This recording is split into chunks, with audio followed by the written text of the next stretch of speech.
सभी मेष राशि वाले जातकों का बहुत बहुत बहुत स्वागत है आज के बहुत खास कार्यक्रम में। जैसे कि आपको पता ही है कि जब भी कोई परिवर्तन होता है तभी हम वीडियो बना करके डालते हैं। हमारा मोटिव परिवर्तन से आपको जोड़ना है। ज्योतिष जो भी कुछ बदलाव जिंदगी के अंदर लेकर आ सकती है, बहुत एक आध्यात्मिक, धार्मिक, पैसे से संबंधित, लव लाइफ, करियर, वो आपको एज इट इज हम अपने चैनल पर बताने का काम करते हैं। ना ही कोई पॉजिटिव ना ही कोई नेगेटिव, जो जैसा होगा वैसा ही फलादेश आपको बताने का सार्थक प्रयास हम करने का अपने चैनल पर एक कार्य कर रहे हैं। ज़्यादातर आज के समय पर यूट्यूब पर जो मोटिव बन गया है वो केवल आपको अच्छा सुनाने का है या फिर आपको बहुत ज़्यादा डराने का है। ये दोनों ही चीज़ों से क्या होता है कि लोग बहुत ज़्यादा व्यूज़ बटोरते हैं और आपको एक्चुअल जानकारी कोई नहीं बताता जो जैसा होना चाहिए। तो खैर, इस सार्थक कार्य में आप हमारे साथ में जुड़ सकते हैं एक सब्सक्राइबर बन करके। आप जिस भी व्यक्ति तक, अगर आप चाहते हैं कि वास्तविकता में ज्योतिष हमारी एक प्राचीन विद्या है, ये सार्थक बने रहे, इसको मैला ना किया जाए, गंदा ना किया जाए, तो आप सभी से रिक्वेस्ट है, जो भी हमारी वीडियो देख रहे हैं, ज़्यादा से ज़्यादा सपोर्ट कीजिए, चैनल को सब्सक्राइब करें। और आपके से एक सब्सक्राइब होने से हमारे चैनल को एक आत्मबल प्राप्त होगा। अब आपको एक जानकारी देते हैं। देखिए, 2 अप्रैल ये डेट जा चुकी है, सभी लोग जानते हैं। आपको बताते हैं इस 2 अप्रैल को क्या हुआ है। मंगल देव ने राशि परिवर्तन किया है। मेष राशि के लिए परिवर्तन अभूत है, बहुत खास है, क्योंकि मंगल का जब भी परिवर्तन होगा, एक तो मंगल मुख्यतः कभी 1.5 महीने बाद, कभी 3 महीने बाद, है ना। तो मंगल आपकी राशि के स्वामी, आपकी ताकत है, आपकी एनर्जी लेवल है। मंगल आपके कार्य करने की क्षमता है, आपका कॉन्फिडेंस भी है। तो मंगल का परिवर्तन आपके जीवन के इन सभी क्षेत्रों पर नैसर्गिक प्रभाव पर अपना असर डालता है। एक बात ये समझने वाली है, मंगल देव 2 अप्रैल को मंगल देव ने राशि परिवर्तन किया है। ये मेष राशि वालों के लिए एक बड़ा गोचर है, पर समझने वाली बात यह कि क्या ये गोचर हमें कोई कमाल करवा सकता है या फिर हमारे जीवन के अंदर चुनौती लेकर के आ सकता है। चलो इसको थोड़ा समझते हैं। दरअसल क्या हुआ है, मंगल गया है कर्क राशि। कर्क राशि चंद्रमा की राशि होती है, पर ज्योतिष शास्त्र में कर्क राशि को में जब भी मंगल जाते हैं, देखो हर ग्रह की एक स्पेसिफिक राशि बताई गई है। वो कोई ग्रह किसी राशि में जाकर के बहुत उच्च का हो जाता है, अच्छा हो जाता है, और कुछ ग्रहों के लिए, मतलब सब ग्रहों के लिए स्पेसिफिक उच्च की और नीच की राशियां हैं। नीच राशि में जाकर के उस ग्रह का जो बल है, जो ताकत है, वो कम हो जाती है, वो क्षीण हो जाती है, और वो ग्रह इतना शुभ प्रभाव नहीं दे पाता। अब मंगल जैसे नीच का हुआ है तो कंफ्यूज नहीं होना है। इसका मतलब यह है कि मंगल का जो शुभत्व आपको प्राप्त होना था उसमें अब थोड़ी सी कमी आएगी। चलो अब इससे देखते हैं क्या प्रभाव होगा। देखो, ये जो समय रहने वाला है, ये ऊर्जा और जोश, इसको सही तरीके से काम में लेने वाला है समय रहने वाला है। अगर आपने अपनी ऊर्जा को गलत वेस्ट किया, बिना बात के जो काम आपकी जरूरी नहीं है, ऐसे कामों में आपने ज़्यादा हाथ डाला, ऐसे परियोजनों को सफल बनाने की कोशिश करी जिसमें आपका बेफिजूल का पैसा बर्बाद होना है, समय बर्बाद होना है, काम बेकार का आपका जाना है, तो ये मंगल आपके लिए थोड़ा नेगेटिव काम करेगा। अब जैसे कि पॉजिटिव और नेगेटिव हर तरह की बात करेंगे, पर पोजीशन के आधार पर। देखो, मंगल कर्क राशि में यानी कि नीच का माना गया है, तो ये उतनी शक्ति नहीं देगा जितनी इससे अपेक्षित हम कर सकते हैं। जितने भी टाइम तक, लगभग 1-1.5 महीना आप मान करके चलो, इसका असर रहेगा। तो मेष राशि के लिए ये चौथे घर के अंदर गोचर हो रहा है।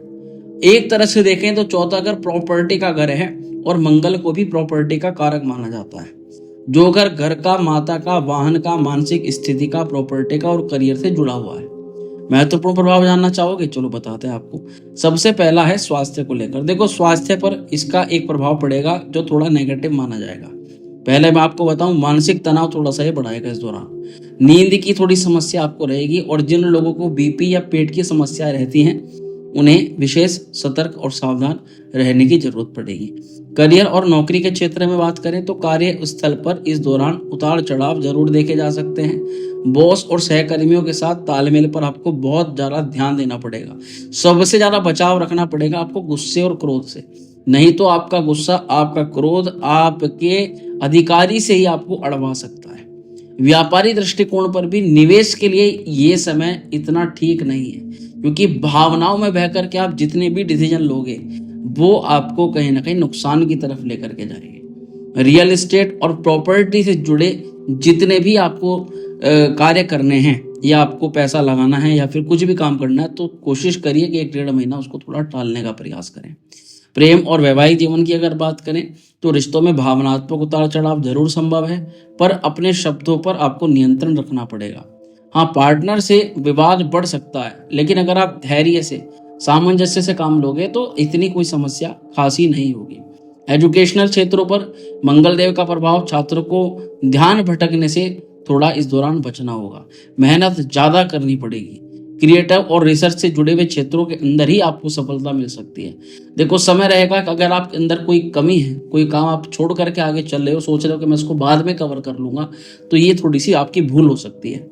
आप साथ साथ ही काम को जितना हो सके टाइम टू टाइम पूरा और कंप्लीट करने का प्रयास करें। भविष्य में बहुत सारी ऐसी चीजें भी होने वाली हैं जहां पर आप बिजी हो जाओगे। प्रिय जातकों, मंगल की चौथी, सातवीं और आठवीं दृष्टि होती है। मंगल की अगर चौथी दृष्टि की बात करें तो आपके सप्तम भाव पर पड़ेगी, सातवीं दृष्टि आपके करियर पर पड़ेगी और आठवीं दृष्टि लाभ, इनकम के घर पर पड़ेगी। तो इसके इफेक्ट थोड़ा जानते हैं। चतुर्थ स्थान पर दृष्टिपात होने से ये दाम्पत्य जीवन में उतार चढ़ाव लेकर के आती है। व्यापार में, बिजनेस में पार्टनर के साथ थोड़ा विवाद संभव कर देती है, तो मंगल के उपाय भी आपको करने हैं। सातवीं दृष्टि जो आपके दशम स्थान पर जाएगी तो ये आपके करियर में थोड़ा संघर्ष पैदा करेगी, क्योंकि मंगल फिलहाल नीच राशि में चल रहे हैं आपके बॉस और अधिकारियों से, जो कि आपको मैंने अभी बताया है। अष्टम जो दृष्टि है बृहस्पति की, लाभ, तो अचानक धन लाभ भी कराएगी, पर अगर आपने ज्यादा लालच किया, ज्यादा आप इसके चक्कर में रहे, तो आपकी हानि भी संभव है। जोखिम भरे निवेशों से आपको फिलहाल पूरी तरह से बचाव रख देना है, ऐसे काम कोई नहीं करने।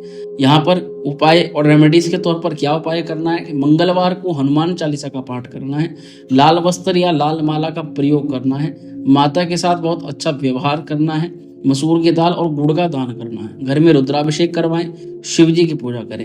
निष्कर्ष यही निकलता है कि ये समय धैर्य और समझदारी से चलने का है। भावनाओं में बहकर निर्णय लेने का समय बिल्कुल नहीं है। गुस्से पर नियंत्रण रखें, नहीं तो रिश्ते और करियर में बाधाएं आ सकती हैं। हनुमान जी की पूजा और माता का सम्मान करें, इससे मंगल के अशुभ प्रभाव कम होंगे। अप्रैल का महीना आपके लिए धैर्य और परिश्रम की परीक्षा लेकर आएगा।